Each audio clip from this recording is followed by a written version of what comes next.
All my exes live in Texas.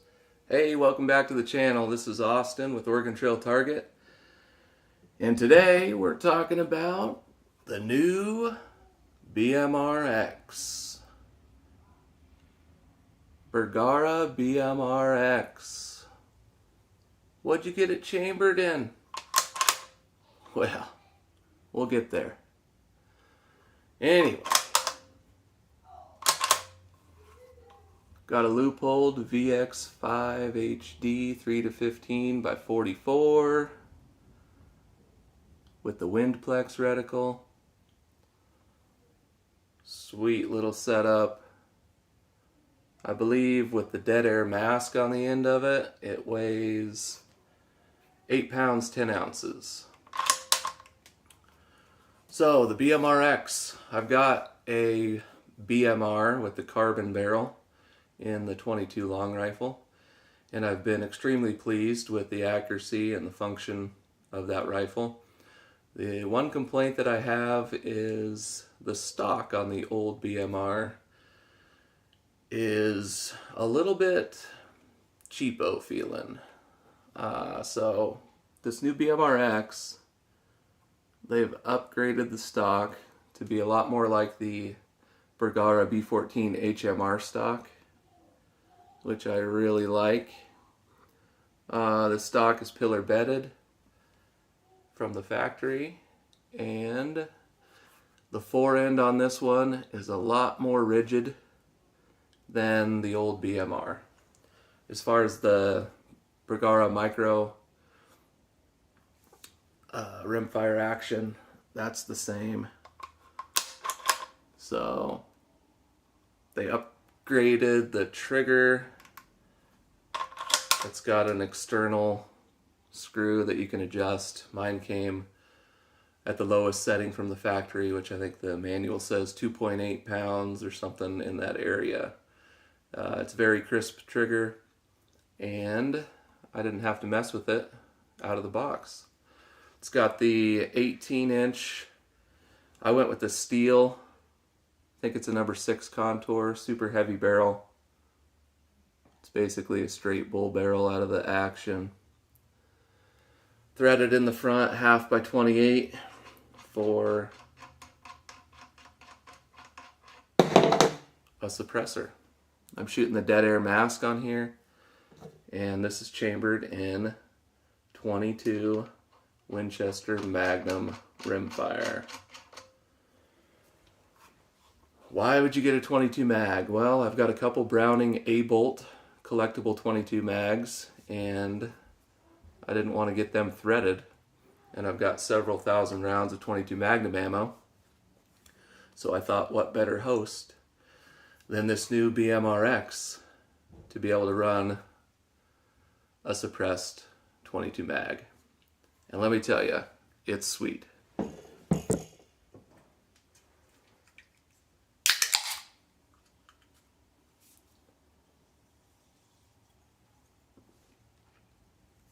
Liquid Death, if you're watching, you know.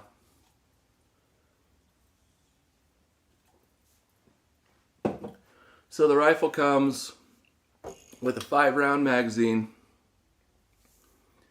and a 10-round magazine. Pretty cool. The 5-rounder is pretty much what I'll use most of the time because I don't like a big magazine hanging down on my rifles.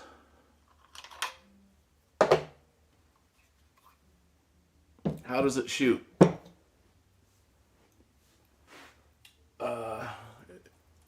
Excuse me.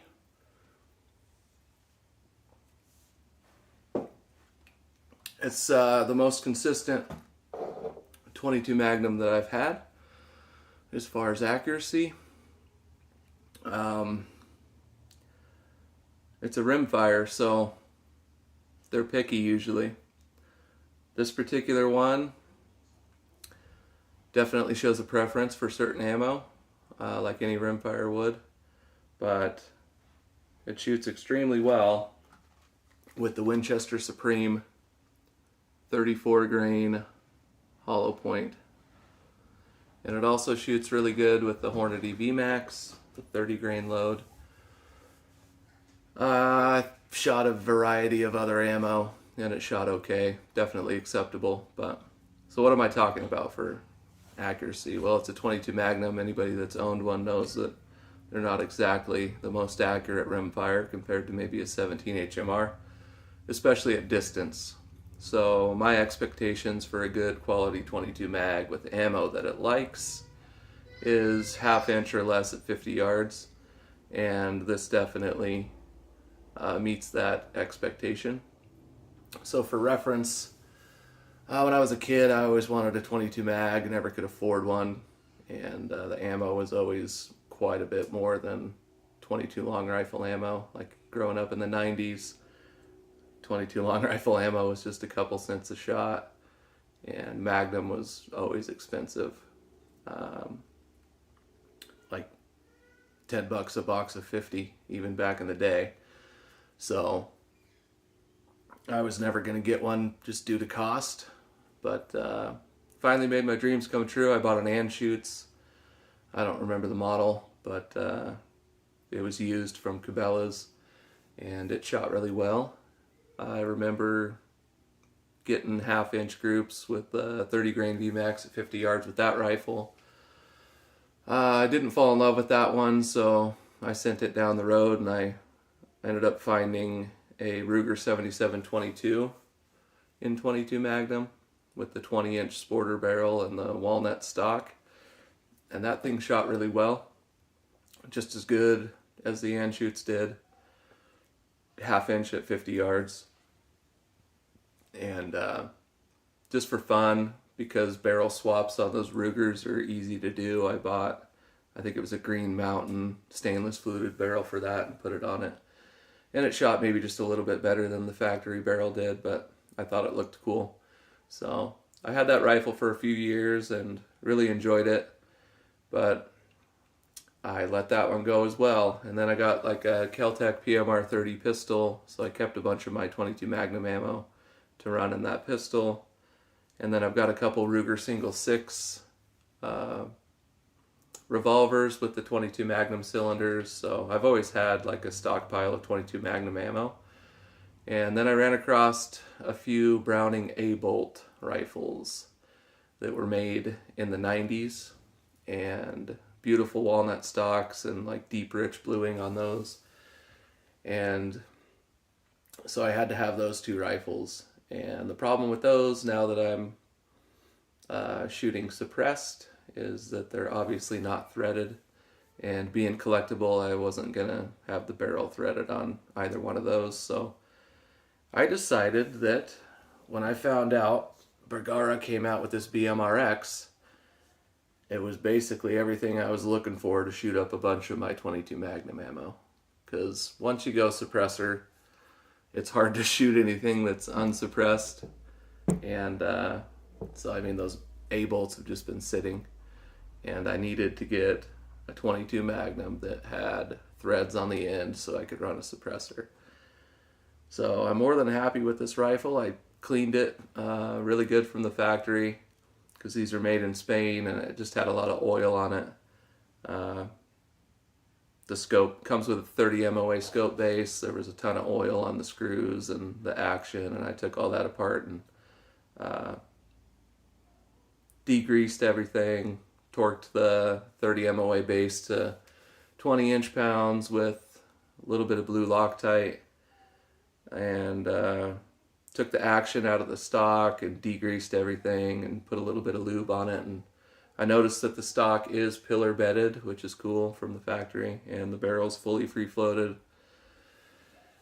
And I went out and shot it. I actually put an Arkin SH4 Gen 2, the 4-16 on there just initially, which was way too big of a scope for this rifle for my intended purposes, but it worked just to get the barrel broke in. I think I shot 140 rounds the first day. I shot like 35 rounds on target without suppressor, and then I put the dead air mask on and shot it with the mask. Accuracy is exceptional with this rifle, with and without the suppressor. And I've got some targets to show you, so let me grab these.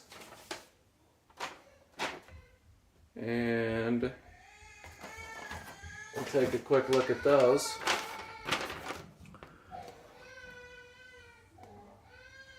This is 50 yards.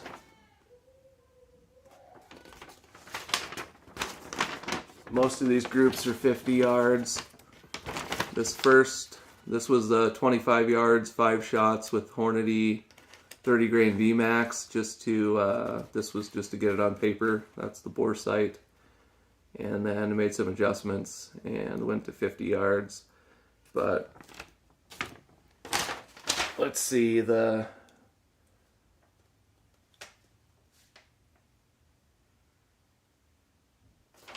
grab a different target here. This is basically what it's capable of with that 34 grain Winchester load. All these 3-shot groups at 50 yards. And if you were to overlap those, that'd be a heck of a 15-shot group as far as point of impact. I was aiming at these diamond points. Anyway, more than happy with it so far. And this is the ammo that it definitely prefers. I did some more shooting with it again yesterday. And super fun rifle. So far, I think I've got a couple hundred rounds through this. And I haven't had any accuracy troubles. The trigger is very crisp. And I would guess it's right around 2.5 pounds. No creep. Very nice. And that's how it came set from the factory. The action is very smooth. No problem with ejection or extraction. And I'm very impressed with the sound of a 22 mag suppressed with the dead air mask. So, more videos to come with this. I've got some videos of shooting water jugs and doing some bullet expansion testing. So stay tuned for those. Appreciate you watching. This is one of my first videos, so thanks for bearing with me. I don't have a script, so kind of getting used to this whole thing. Appreciate you watching. I know there's not a whole lot of info out there yet on these BMR-X rifles, and I wanted to share the one I just got with you all. So thanks for watching. This has been Austin with Oregon Trail Target. Please hit the like button and the bell notification and subscribe for more videos, and I will have some shooting footage of the BMR-X coming up one of these days soon. Appreciate you watching.